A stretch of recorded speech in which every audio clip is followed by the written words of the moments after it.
In this tutorial, I'm going to show you how to work the Tunisian crochet purl stitch.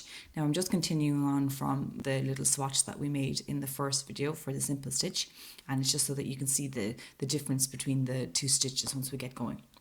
So for the purl stitch, we're going to work into the same loops as we did for the simple stitch. So these loops here along the top like this. But we're going to be using the yarn to create the little stitch for the purl.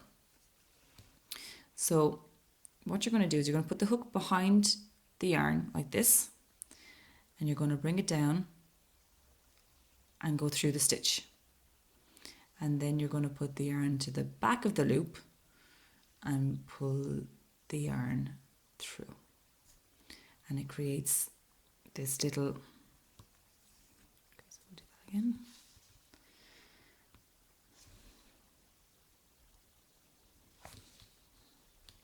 So to work the purl stitch, you're going to put the hook behind the yarn, bring the hook down and put it through the first stitch, then put the yarn back behind the hook and pull the yarn through to create a loop and leave the loop on the hook. Now we'll do that a few times because it's a little bit tricky to get. So yarn, hook behind the yarn, you're going to bring it down through the stitch like this.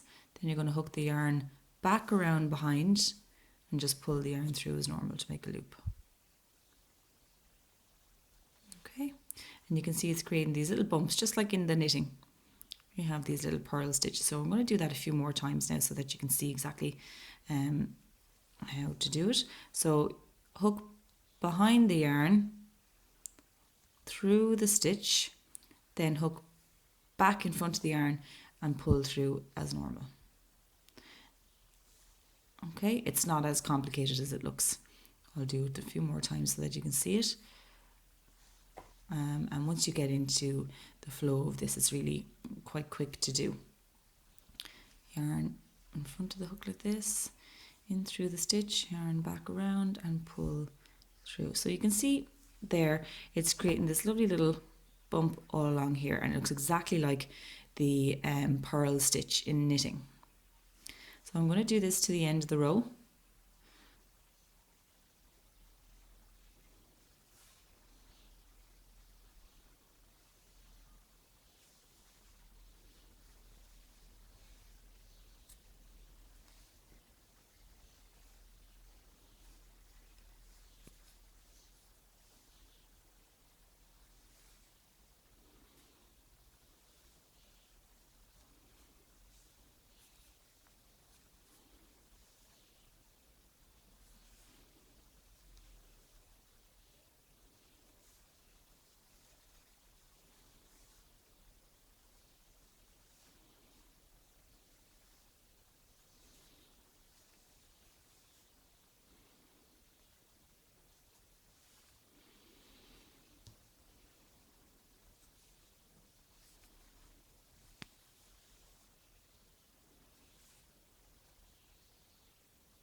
And then when you get to the last stitch again, you're going to put the hook behind the yarn and bring it down.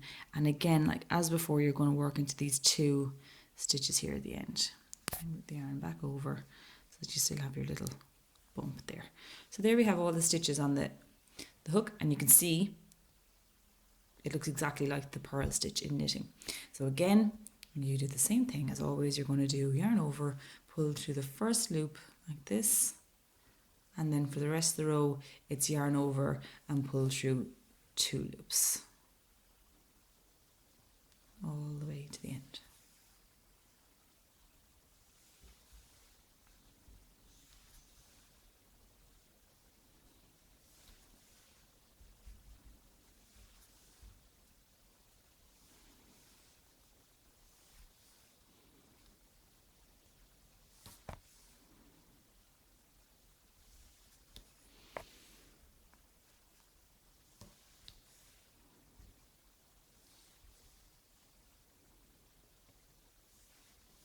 All the way back to the end until you've got one loop on the hook.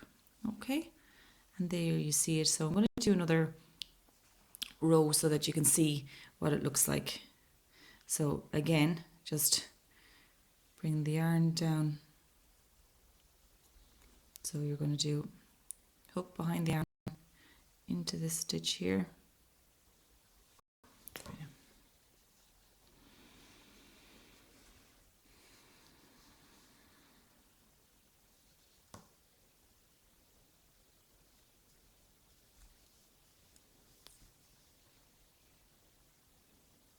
Okay.